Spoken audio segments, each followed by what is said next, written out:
بسم الله الرحمن الرحيم. الحمد لله رب العالمين، والصلاة والسلام على سيد الأولين والآخرين وخاتم الأنبياء والمرسلين، سيدنا مولانا محمد النبي الأمي الصادق الوعد الأمين، وعلى آله وصحبه أجمعين.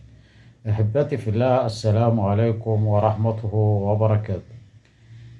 موضوع حلقتنا اليوم إن شاء الله تعالى ترجمة وجيزة عن أحد العارفين بالله تعالى، وهو فضيلة العارف بالله تعالى الشيخ حسوب الشريف، وهو من أحفاد مولانا الإمام الحسين رضي الله عنه وارضاه.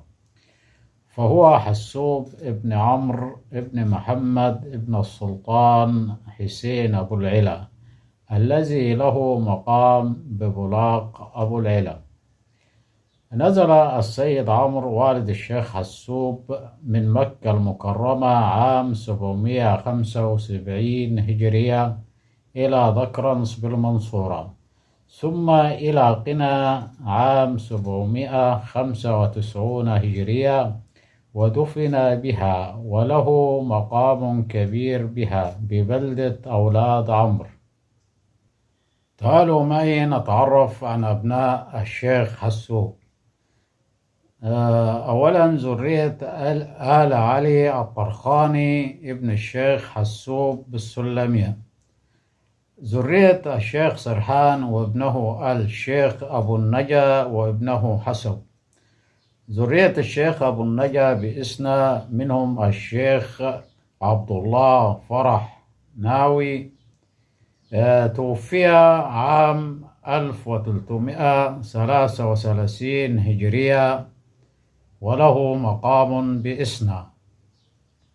وأيضا ذرية آل الشيخ حسوب بذكرنس بالمنصورة، الشيخ علي سميت بلدة باسمه وهي الشيخ علي شرق ببهجورة.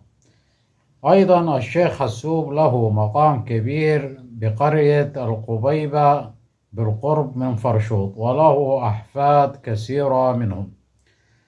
الشيخ يوسف ابن الشيخ حسب النبي توفي عام 1255 هجرية، وذرية له ببني سويف وأسوان والشرق، منهم آل الشيخ عبد الرحيم وآل الشيخ حسب.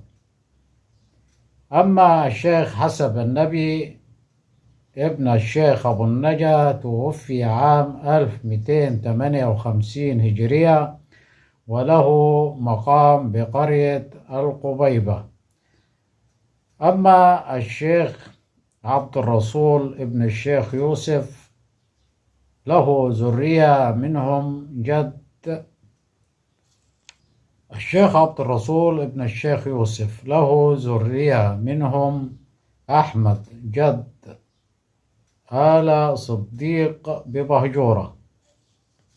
أما الشيخ محمد ابن الشيخ عبد الرسول له ذرية آل حسوب، وهم يوسف وعبد الرسول وعبد الشافي ومرسي بقرية بهجورة، وأحمد جد الشيخ حسب بالبلينة والشربيني بأبو شوشة.